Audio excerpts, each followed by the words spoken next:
Welcome back di RF Channel on YouTube. Selamat hari Senin. Welcome back juga dengan Ryan Filbert bersama RF Channel dan juga Okta Invest sama Berjangka. Wow, gak nyangka ini adalah video edukasi terakhir terkait dengan Forex di 2021. Semoga saya masih diberikan kesempatan untuk bisa sharing kepada Anda semua di tahun 2022. Dan untuk mengakhiri daripada tahun 2021 kita sama-sama belajar, kita sudah berbagai macam topik mengenai perdagangan forex, derivatif forex, komoditi dan juga indeks kita bahas di RF Channel setiap hari Senin. Dan kalau Anda juga terlewat, selain Senin Anda bisa join di live trading setiap hari Rabu jam 7 sampai jam 8 malam. Nah, tema pilihan kita untuk mengakhiri tahun 2021 adalah turun berapa sih baru kita layak melakukan stop loss.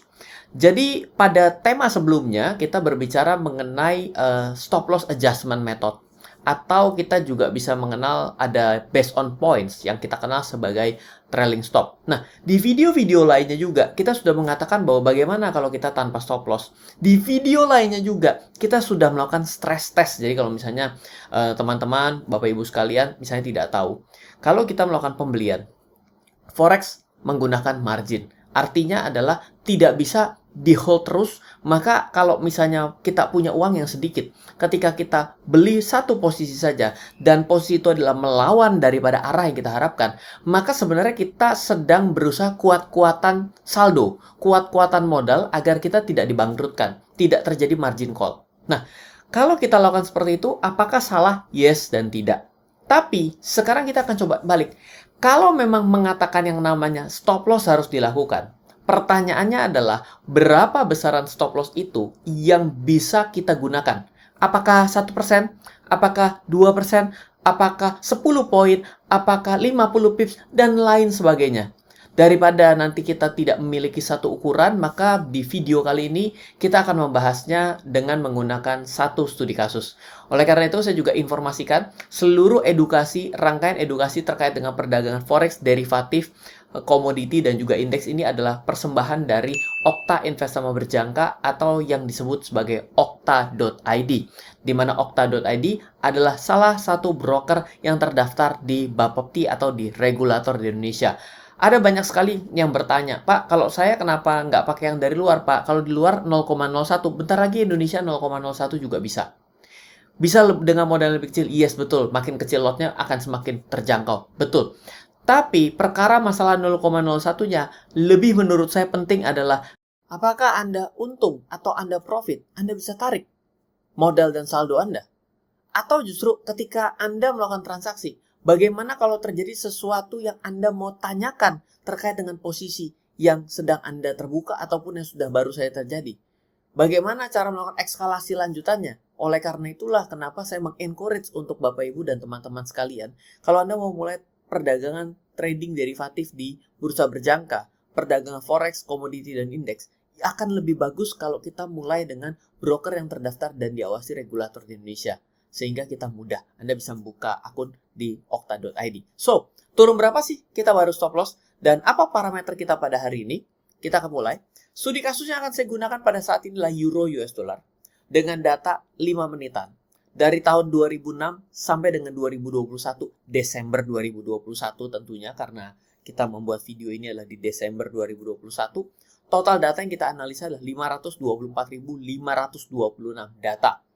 Data 5 menitan dari 2006 sampai dengan 2021 Desember, kita menggunakan data sebanyak 524.526 data. Ini sampai dengan bagian Excel paling bawah kalau Anda coba. Oke? Ini kita persempit dengan satu pair saja. Apa yang mau kita analisa? Pertama, turun yang paling seram adalah ketika candle baru muncul. Jadi bayangkan, saya coret-coret ya. Kan kalau yang namanya ini 5 menit ya. Ini misalnya 5 menit. Dia naik ya. Ternyata dia tutup seperti ini. Nah, begitu dia buka kan di sini dong. Bener gak? Yang paling seram itu adalah ini titik tertinggi, dia tiba-tiba turun gini. Sret. Begini. Ini paling seram. Kenapa? Karena Anda berarti benar-benar posisi di candle kedua. Ini menit pertama. Ini adalah 5 menit kedua. Anda malah mendapatkan kerugian atau floating loss yang besar atau pengurangan daripada keuntungan yang terjadi ini benar-benar habis tergerus dari candle yang kedua. Anggap candle pertama ini ditutup di titik tertinggi, tapi candle kedua dibuka di titik tertinggi dan turun ke titik terendah. Itu adalah yang paling bahaya, paling besar potensinya. Candle tersebut adalah high-nya dan penurunnya sampai dengan low-nya. Jadi benar-benar bukan seperti ini bentuknya. Kalau seperti ini kan adalah suatu candle yang disebut candle perlawanan dong. Ini seperti ini, berarti kan ada sempat tertinggi dan balik, ada terendah dan balik. Yang paling serem tuh yang begini. Setuju nggak? Berarti ini yang mau kita hindari atau yang kita mau pelajari. Berapa high to low terbesar dalam rentang data tersebut? Artinya lah 526.000 data yang saya miliki. Maka jawaban dari rentang yang terbesar mengalami penurunan 1000 poin. Ini tentunya kalau kita mengambilnya dengan kontrak size-nya yang 100.000, desimalnya saya pakai 505, maka 1000 poin ke atas itu dari data 526.000 itu ada. Ini ada 1000 poin, ada 3 kali, 1003, ada 1 kali, 2270 ini lompat sendiri, ada 1 kali. Ini adalah berarti turunnya ancur-cur sampai ke paling bawah untuk low-nya dan dari high-nya. Bayangkan, 5 menit saja ada 2270 poin pernah terjadi dari rentang tahun 2006 sampai dengan tahun 2021. Jadi kalau Anda tidak mau stop loss dengan 5 menitan, Anda siap-siap untuk floating turun. Saya tidak tahu data ini apakah di terendahnya tidak, karena kita tidak melihat itu di sini. Tapi high to low-nya itu adalah 2270. Dan Anda boleh cek pada video-video sebelumnya karena kita juga membahas dengan kurang lebih mencari high dan low, open dengan low-nya. Oke? Nah, sekarang masih ingat apa yang kita pelajari sebelumnya? Kalau Anda belum mempelajari sebelumnya, video beberapa seri dari November ke Desember 2021 sangat menarik untuk Anda pelajari. Yes, pertama metode stop loss adjustment. Jadi kita mau coba begitu sudah naik, kita adjust. Ini kalau kita buy ya. Jadi misalnya saya buy ini, dia udah naik di sini. Oke, saya kan mulai di sini dong 5 menit selanjutnya. Dia kan mulai naik lagi dong. Nah, saya membuat stop loss adjustment-nya itu saya tarik, misalnya saya taruh ke sini. Tadi kan stop loss-nya misalnya di sini nih. Saya tarik ke sini. Lalu begitu dia naik lagi ke atas begini, stop loss adjustment saya buat di sini. Berarti ketika dia turun, saya berarti sebenarnya stop loss versi dia, tapi saya taking profit dari sini ke sini. Clear enough? Saya rasa harusnya clear. Nah, pertanyaannya terkait dengan stop loss dan trailing stop. Pertanyaannya, penurunan berapa yang menjadi tepat sebagai keputusan saya, keputusan Anda, menyatakan bahwa posisi ini lebih baik ditutup agar tidak turun lebih jauh lagi dari posisi saat ini. Pertanyaannya adalah Anda mau tarik ke sini, mau tarik ke sini, tarik ke sini, tarik ke sini, tarik ke sini, tarik ke sini, tarik ke berapa? Itu yang mau kita jawab. Loh Ryan, ya ikuti aja support dan resisten yang terjadi di pasar. Betul. Tapi pertanyaan saya, kalau Anda mau sedikit melakukan otomatisasi, Anda mungkin tidak melihat pasar setiap detik. Dan mungkin saja, apakah Anda akan dengan gampang menentukan support dan resisten sesuai dengan candle? Ya, jawabannya akan tidak relevan. Kecuali Anda ngeliatin candle setiap hari, setiap detik, setiap menit. Oke? So, mari kita coba lihat grafik agar kita paham seperti apa kondisi yang saya maksud.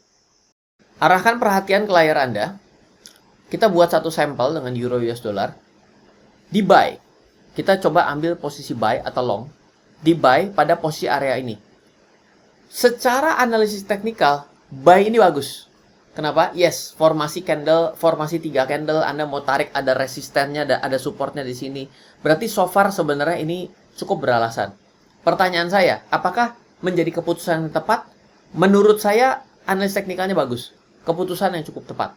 Oke, so mari kita lanjutkan. Dan naik. Oke, kita sepakat bahwa dalam keadaan trading, kita harus menentukan yang namanya support dan resisten. Artinya adalah, resisten yang ada di sini, resisten ini diakibatkan oleh ini, betul nggak? Dan akhirnya ini menjadi salah satu taking profit kita toh. Dan ternyata benar naik, berarti it is really good news buat kita bila kita buy di sini. Betul? Betul? Nah, mari kita lanjut. Sekarang di posisinya kan masih ada jarak ya. Secara trading plan saya bilang ya sudah, saya akan tunggu saja. Pak, di mana stop loss-nya? Mungkin Anda mau tarik garis di sini, Anda toleransi ke bawah. Yes, oke, nggak masalah. Mari kita coba lanjut. Nah, loh, ternyata turun. Wah, turun. Apakah di close? Oh, ini kan sedikit lagi. Ini kita turun lagi. Berarti boleh dibilang kenaikan ini ditutup dengan ini dong. Wah Pak, ini analis teknikalnya jelek. Kita tidak bicarakan itu dulu. Pertanyaannya cuma satu. Berhenti atau tidak? Anda baru buy di sini loh. Artinya kalau Anda buy di sini, mungkin saja Anda tidak untung, tidak rugi. Betul? Pertanyaannya sederhana sekali. Apa yang harus dilakukan pada saat candle merah ini terjadi? Ini grafik 5 menitan. Ditahan menuju stop loss yang di sini, atau Anda tutup posisi ini dengan BEP? Kita tidak tahu. Oke, mari kita lanjutkan. Naik lagi lu untung. Tapi nggak kena taking profit karena dia balik lagi. Oke, berarti cukup aman dong. Pertanyaannya, apa yang mau Anda lakukan? Kita nggak tahu juga. Biarkanlah sampai kena ke atas atau kena bawah. Oke. Dan ternyata kena ke bawah. Oke. Ketika kena ke bawah, pertanyaan saya sederhana. Berarti teknikal kita yang salah? Strategi trading kita yang salah atau tidak? Jawabannya adalah arahnya nggak salah. Tapi kita menerapkan target ketinggian. Yang mana target ketinggian adalah, oh ya jangan upper high-nya dong Pak. Ya tarik dari sini. Iya, oke. Always. Kita akan selalu seperti itu. Tapi akhirnya adalah, kalau kita melakukan stop loss adjustment method, mungkin saja ketika sudah sampai sini, angka ini bukan ada di sini stop loss-nya. Tapi kita naikkan di sini dong. Sehingga ketika ini turun, kita aman dong. Iya, contohnya ini. Maka ketika kita jual di sini, kelihatan gagah. Betul? Oke, ini satu contoh pertama. Menjadi awareness bahwa trading nggak gampang. Oke, kalau ada yang bilang trading itu gampang, iya oke lah. Mungkin ilmu saya kurang. Tapi tidak segampang itu memang. Oke, kalau nggak percaya Anda coba sendiri, baru nanti Anda tahu. Oke, loh ini sebenarnya ini channel edukasi memberikan suatu semangat untuk orang trading apa sebenarnya pingin membuat mendemotivasi orang agar tidak trading ya? Tidak. Trading adalah jalan hidup. Jadi tidak semua orang itu cocok trading loh. Tapi semua orang cocok berinvestasi. Jadi kalau Anda maju mundur trading dan Anda tiba-tiba pakai uang beneran dan Anda pakai uang nekat-nekatan, menurut saya salah. Oleh karena itulah kenapa kita perlu sekali mengedukasi. Anda perlu belajar dengan orang yang memang mau mengedukasi Anda, bukan yang mau ngerampok duit Anda. Itu penting sekali menurut saya. Oke, mari kita lanjutkan ke contoh selanjutnya. Sebelum kita lanjutkan ke contoh selanjutnya, mari kita coba lihat. Dari titik tertinggi yang pernah berhasil diraih oleh si area ini, maka sebenarnya ada penurunan ini desimalnya harusnya desimal 5, ini dipakai desimal 4, maka ini 66 poin. Maka dari sini ke sini sebenarnya penurunannya adalah 66 poin. Right? Apa perlunya saya tahu dari titik tertinggi? Yes, karena dari tadi kan di awal kita sepakat bahwa kita mau mencari tahu penurunan dari titik tertinggi ke satu areal tertentu di titik terendah pada satu candle itu berapa? Loh, Pak, kalau yang ini bukannya dari sini ke sini? Iya betul, tapi ini adalah trigger yang membuat kita ini menjadi menyesal, betul. Kalau udah nyampe sini mah kelihatannya kita udah tahu bahwa ini kita salah arah lah. Betul nggak? Oke, ini kan struggling poinnya di sini kan. Strugglingnya sesuatu yang meragukan. Ingat kata-kata 66 poin. Nah, sekarang kita tes lain dengan kondisi yang berbeda. Buy, sekarang kita melakukan buy lagi. Di sini kita lakukan buy. Pertanyaan sederhana, apakah keputusan yang tepat? Bisa bermacam-macam. Oh Pak, ini ada areal sini Pak, ini berarti adalah strong Pak, strong support Pak. Bagus sekali ini, kuat Pak, ini oke sekali. Kemungkinan 3 candle kalau dia breakout di sini Pak, pakai metode ini, itu, ini, whatever lah. Sekarang baik keputusan yang tepat, pertanyaannya, mari kita lanjutkan. Dan naik. Oke, nyampe ke sini. Oke, dan tapi ada merah. Apakah kita mau keluar? Dan ini TP-nya masih jauh loh, di sini. Tadi kan kita bilang katanya kecelek nih. Ketipu, jangan ambil yang ini tapi ambil yang ini. Sekarang kita tarik ke sini, boleh? Mau ke sini pun nggak kena kan, betul? Berarti tetap aja emang mau ngomong sini-sini, tetap aja targetnya bisa tidak selalu tercapai, betul nggak? Oke, kita lanjutkan. Lanjut ya, berarti tetap hold the position ya. Oke, udah merah loh. Oke, dan ternyata turun juga kan? Dari sini ke sini turun dong. Oke, nah, terus tiba-tiba kita bilang, saya kan lihat kondisi yang tadi adalah 66 poin. 66 poin itu berarti sudah harus kita exit nih. Anda masih ingat 66 poin ini? Ilmu keramat? Oke. Anda bilang, di sini adalah saya lihat 66 poin pada pengalaman sebelumnya. Karena ini sudah turun lebih daripada 66 poin, yaitu ini 65 poin, berarti saya harus stop loss. Betul? Kalau Anda menggunakan satu kejadian untuk keputusan selanjutnya, berarti 66 poin yang tadi kita bahas, di poin kedua ini, di contoh kedua ini, Anda exit the market, betul? Ya nggak apa-apa lah Pak, saya tahu untung lah dari sini ke sini, betul? Oke ya, dan ini turun ya, so far so good. Oke, mari kita lihat. Dan ternyata dari strugglingnya kita ini, Dia sempat turun sampai dengan 123 poin dan dia bounce back mencapai dengan taking profit. Wadiar. Betul kan? Baru ngeliatin contoh aja susah kan? Betul nggak? Wah, Ryan ini kok gimana nih? Betul, saya ini pingin agar kita nih sama-sama mengerti dengan dua contoh yang ekstrim. Contoh pertama, kita belajar dari kejadian 66 poin, ternyata kita biarkan dia drop sampai stop loss kita. Sekarang kita belajar di kondisi kedua, saya tidak mau terkena kan yang namanya domba lagi, kambing yang kok jadi domba, kambing, keledai. Keledai ini kan nggak bakal jatuh ke lubang yang sama 3 kali katanya. Nah, ini nggak mau nyampe 3 kali, 2 kali mau belajar. 123 poin, saya ternyata mengalami penuh 123 poin, bukan 66 poin, dan dia bounce back ke atas.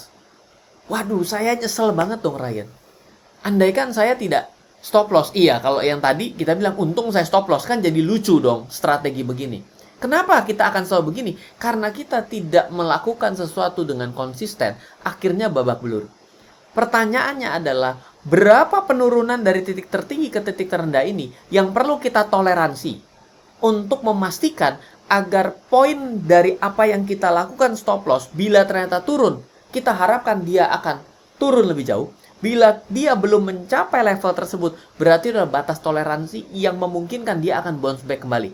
Ambil satu contoh, buy dulu. Kalau sell belakangan, karena sell ya tinggal dibalik saja kan, seperti itu. Oke, mari kita mulai dengan studinya dari 500-an data yang tadi. Yuk kita mulai. Jadi, down berapakah menjadi area trailing or SL adjustment yang baik dalam 5 menit? Saya merekap dengan data-data tersebut. Ternyata 40% high to low pada candle 5 menit di Euro US Dollar jatuh di 50 sampai 100. Ini dia. Jadi, boleh dibilang bila ada orang yang melakukan stop loss buru-buru dengan 25 poin atau kurang, itu dia selalu kena. Kenapa? Karena sampai dengan 50 sampai 100 poin itu hampir 80%. 4 lebih dong. 4 tambah 2 tambah 1, 89%. Berarti 90%. Semua floating itu terjadi di dalam range 25 sampai 100 poin. Jadi, yang melakukan dikurang dari 25 adalah salah. Oke.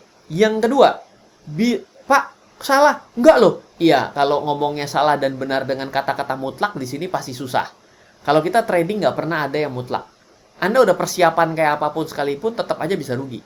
Anda udah jago kayak apapun tetap bisa rugi. Tapi secara kecenderungan persentasenya, ini kemungkinan besar akan sering terkena kalau kita melakukan stop loss adjustment ataupun trailing stop dengan kurang dari 25 poin. Kenapa? 12,5% ada terjadi di sana. Tapi sampai dengan 40%, ini kan berarti yang paling banyak terjadi di sini ya. Ya turun 50 sampai 100 poin. Berarti kan pernah melewati 25 dan 25 sampai 50 dong.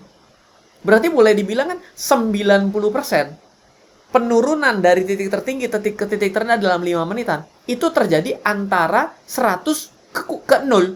Betul nggak? Berarti akan sangat mungkin terjadi yang namanya kena terus kita punya stop loss. Oleh karena itulah kita mau mencari titik temunya. Oke. Nah, tapi kalau kita pakai di 200 sampai 400, saya bilang, "Oh yaudah saya pakai 200 sampai 400 poin." Malah kacau juga. Kenapa? Karena jarang kejadiannya. Perhatikan. Data ini naik ke sini, data ini naik ke sini, tapi mulai turun di sini. Boleh dibilang 100 ke 1000 adalah barang langka, apalagi 1000. Jadi kalau ada orang yang melakukan dalam trading 5 menit lalu melakukan adjustment stop loss ataupun trailing stop dengan menggunakan 1000 poin, itu berarti ilmunya ngawur banget. Kalau dia pakai 400 ke 1000 pun kecil, karena 0,19% saja. 200 sampai 400 kecil, karena 2,62. Berarti kita melakukan suatu persiapan yang rare. Ya kan? 100 ke 200, 17,13. Nah, berarti yang mungkin bisa kita pelajari lebih jauh adalah dari 50 ke 100 ini untuk kita putuskan sendiri. Kita coba lihat lebih lanjut. Nah, dalam range 50 sampai 100, saya breakdown. Ternyata jatuh banyak tetap di 50 sampai 60. Jadi buat orang-orang yang mengadjust stop loss adjustment-nya dengan nilai 50 sampai 60 poin, yes, ada di daerah-daerah on average lah. Kenapa? Karena 26% kejadian dari range 50 sampai 100 itu terjadi di 50 sampai 60 poin. Oke. Jadi kalau misalnya kita mau, ini kan turunnya dan terus turun terus ya. Nah, berarti kalau kita melihat kejadian yang 50 sampai 60 ini paling sering dibandingkan 60 70, 70 80, 80 90 dan 90 100. Jadi kalau misalnya kita mau yang cukup konservatif, sebenarnya dengan menggunakan yang 50 sampai 60 untuk stop loss, ini kita tidak salah sebenarnya. Oke. Nah, selanjutnya adalah kalau kita ambil dari 100 ke 150, juga kita perhatikan ada satu hal yang menarik menurut saya. Ketika kita lompat ke sini, ini turunnya drastis, ya. Ini dari sini 4.000, ya kan? Turun ke sini 3.000, 4.000, dari sini ke sini 3.000, 3.000, 1.000. Berarti boleh dibilang areal ini juga perlu kita pertimbangkan kalau kita merasa cukup agresif untuk menahan floating loss kita. Dan kalau kita perhatikan lagi dengan 100 sampai 109, perhatikan angkanya sangat jomplang. Berarti kalau Anda menggunakan angka 101 aja, itu sudah kejadian yang cukup langka. Kalau Anda mau yang agak agresif, boleh dibilang akhir daripada kesimpulan video ini. Akhir kesimpulan daripada video ini. Bila Anda adalah orang yang konservatif, 50 sampai 60 ada angka point trailing stop euro US dollar 5 menit yang make sense. Kalau Anda konservatif. Tapi kalau Anda agresif, Anda bisa pakai 100 sampai 110. Di mana 101 menurut saya jadi sangat agresif. Karena boleh dibilang rata-rata di 100 kita berani pakai 101. Tapi kalau kita mau moderat, itu mungkin 100 masih oke. Seperti itu. Jadi pertanyaannya itu sebenarnya stop loss berapa? Jawabannya adalah kalau Anda melakukan trailing stop. Kurang daripada 25 itu Anda kejilat terus. Tapi kalau Anda pakai 50 ke atas, itu juga tidak salah. Karena apa? Karena 50 sampai 100 itu, 50 sampai 60 itu cukup sering terjadi. Dan kalau Anda mau lanjutkan lagi di 100 sampai 110, menarik juga. Kenapa? Karena 100 ke 101 tiba-tiba sudah drop. Berarti 100 itu agresif. Kalau Anda berani pakai 101 itu berarti sudah sangat agresif. 100 itu masih moderat. 50 60 ya udah pasti menurut saya cukup konservatif. Gitu. Semoga apa yang saya bagikan pada video kali ini menjadi suatu penutup dari tahun 2021 terkait dengan edukasi yang kita bagikan bersama-sama agar Anda menjadi orang yang semakin paham bahwa trading itu adalah bagaimana cara mengkalkulasi, bagaimana cara menerapkannya, dan bagaimana cara melakukan pemikiran yang tetap baik dan benar. Semoga apa yang kita bagikan bisa bermanfaat buat Anda. Dan seluruh video yang ada terkait dengan perdagangan forex, indeks, dan komoditi secara derivatif di RF Channel selama 1 tahun ini dipersembahkan oleh broker yang ingin Anda trading dengan benar, yaitu okta.id. Dan Anda bisa membuka akun sekarang juga di okta.id, atau kalau Indonesia Anda juga bisa browse. Okta Invest Sama Berjangka adalah salah satu broker yang terdaftar dan diawasi Bapepti. Semoga selalu bermanfaat. Dari saya Ryan Filbert, salam investasi untuk Indonesia. Halo, terima kasih sudah menyaksikan video di RF Channel on YouTube. RF Channel adalah channel edukasi untuk kita secara bersama-sama belajar dan mendapatkan aktualisasi mengenai investasi, keuangan, dan bisnis bersama saya, Ryan Filbert, dan tim. Add nomor WhatsApp saya di 0895 07 08 0789 0895 07 08 0789. Download aplikasi MyRF di Android atau iOS untuk mendapatkan artikel dan tema-tema khusus mengenai edukasi investasi, keuangan, dan bisnis pada aplikasi MyRF sekarang juga. Setiap bulan, saya bersama dengan tim memiliki kelas mulai dari belajar trading dengan analisa teknikal yang strateginya bisa Anda terapkan pada seluruh market, mulai dari saham, forex, hingga cryptocurrency, atau kelas investasi saham bernama Fundamental Camp.